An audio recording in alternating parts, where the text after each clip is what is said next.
नमस्कार। देख रहे हैं सहरसा न्यूज। जिस तरीके से लगातार सहरसा की खबरें दिखाते रहे हैं, डाक अधीक्षक जी के पास आए हुए हैं सहरसा। किस तरीके से अपने ऑफिस में काम होता है और कस्टमर का ध्यान रखा जाता है, जानने की कोशिश करेंगे। नमस्कार, आपका स्वागत है हमारे न्यूज में सर। हमारे यहाँ डाकघर जो है सो बहुत ही पुराना है। 1853 से हमारा भारतीय डाक विभाग चल रहा है। और आप देखते होंगे कि जो अदर विभाग हैं उसमें कोई पार्टिकुलर काम है। कहने का मतलब है कि कोई अगर इंश्योरेंस का कोई विभाग काम कर रहा है तो सिर्फ इंश्योरेंस का काम कर रहा है। कोई अगर बैंकिंग का काम कर रहा है तो सिर्फ बैंकिंग का काम कर रहा है। अगर कोई मेल का काम कर रहा है तो मेल का काम कर रहा है। लेकिन आप देखते हैं कि डाक विभाग के अंतर्गत इंश्योरेंस का काम भी होता है, फिर जो है सो मेल का भी काम होता है और बैंकिंग का भी काम होता है। अभी हम लोग पूरे ऑल ओवर इंडिया में जितने भी शाखाएं बैंक के हैं, सारे बैंक के शाखाएं को जोड़ दिया जाए तो उस अकेले भारतीय डाक विभाग की शाखा है।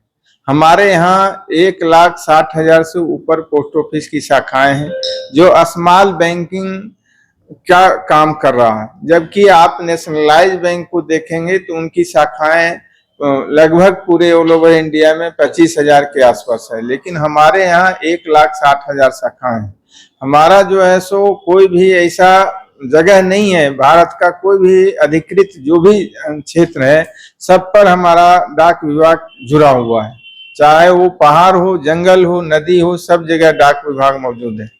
तो हम इस ढंग से जो है सो पूरे ग्रामीण की सेवा कर रहे हैं। और ये वेलफेयर का स्कीम होता है, एक फायदा के लिए काम यहाँ नहीं होती है। जैसे कोई भी अगर कुरियर काम कर रहा है तो वो आप कर रहा है कि उसको जब जहाँ शहरी एरिया तक ही लिमिट है। लेकिन हमारा डाक विभाग जहाँ सुदूर क्षेत्र में, जहाँ ग्रामीण हैं जो जुड़े हुए नेटवर्क से नहीं है, उनको हमने अपने डाक विभाग से जोड़े हुए रखे हैं और इसका निरंतर वृद्धि हो रहा है।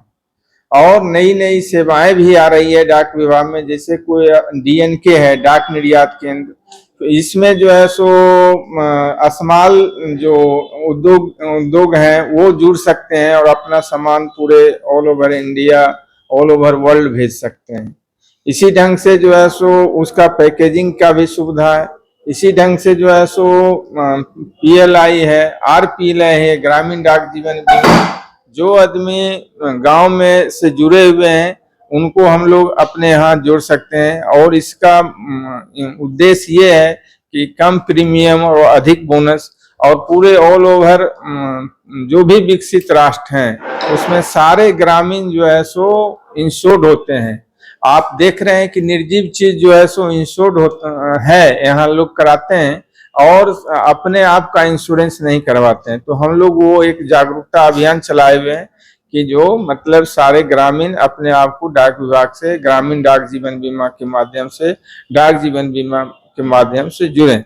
खास करके तीसरा पहलू जो डाक विभाग की चर्चा हम कर रहे थे, मेल का, तो हम लोग उसके लिए सभी जो BNPL कस्टमर हैं, जो बल्क कस्टमर हैं, जैसे पर्सनलाइज चिट्ठी घटी है, लेकिन ऐसा नहीं है कि उसमें मेल का काम बंद हुआ है। जो भी कंपनी है जो अपना सामान भेजते हैं उसको हम उसमें बहुत मैंने कई एक गुना बढ़ोतरी हुआ है। जैसे पर्सनलाइज जो चिट्ठी है जिस ढंग से कमा है उसी रफ्तार से जो है सो जो कुरियर का सेवा और ज्यादा बढ़ा है और बढ़ा। तो इसके चलते ये अभी हम लोगों का उद्देश्य है कि पूरे जो जनता है उसको एक ही छत के नीचे सारा काम, उनको सारे अपने जो एरिया के अथी हैं उनको एक ही छत के नीचे सारा सुविधा हो। उसमें एक इसलिए ये बात कहना चाह रहे हैं कि हमारे यहाँ कॉमन सर्विस सेंटर की भी सेवा उपलब्ध है पूरे डाकघर में। तो वो जो है सो उसके माध्यम से पूरा ग्रामीण जुड़ सकते हैं। उसमें जो है सो करीब 100 से 150 सेवाएं हैं उसमें। तो उसका भी काम हम लोग गांव-गांव तक जाकर कर रहे हैं।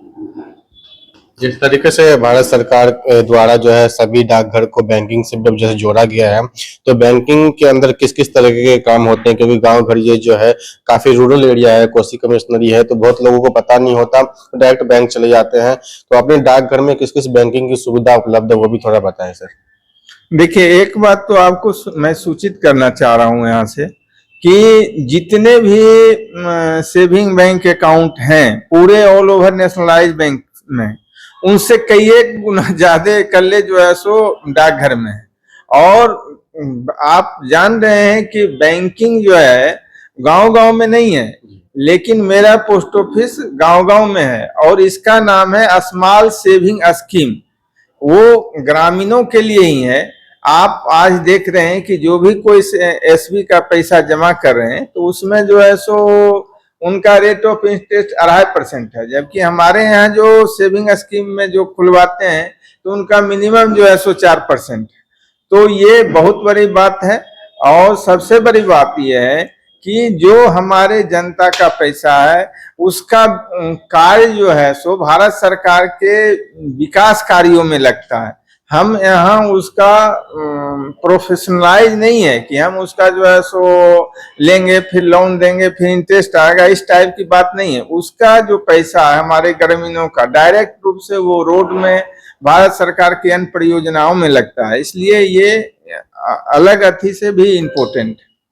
जैसे कि बैंकिंग के सुविधा के इसके अलावा और कौन कौन से, जैसे यहाँ पर है पासपोर्ट वगैरह की सुविधा, और किस किस तरह की सुविधा मिलेगी डाकघर में? मैं पहले ही इस विषय में बता चुका हूं कि डाकघर में अभी हम लोगों का जो प्लानिंग है भारत सरकार का कि एक ही छत के नीचे सारे जनताओं का सारी सुविधाओं का उपलब्धता करवाना, जिसमें पासपोर्ट सेवा भी है। और हमारे यहाँ जो है सो पासपोर्ट सेवा सुपौल में बन रहा है और सहरसा प्रमंडल के अंतर्गत सुपौल प्रधान डाकघर में है और सहरसा प्रधान डाकघर में। और ये सुविधा है कि आपको पटना न जाना पड़े, हमारे जनता को हमारे कस्टमर को यहीं से ये सुविधा प्रतिदिन उपलब्ध है और डेली बेसिस पर ये स्मूथली चल रहा है। तो डॉक्यूमेंट्स, जैसे पासपोर्ट काफी लोगों को बनाना होता है, किस तरह के रिक्वायर्ड होते हैं डॉक्यूमेंट्स?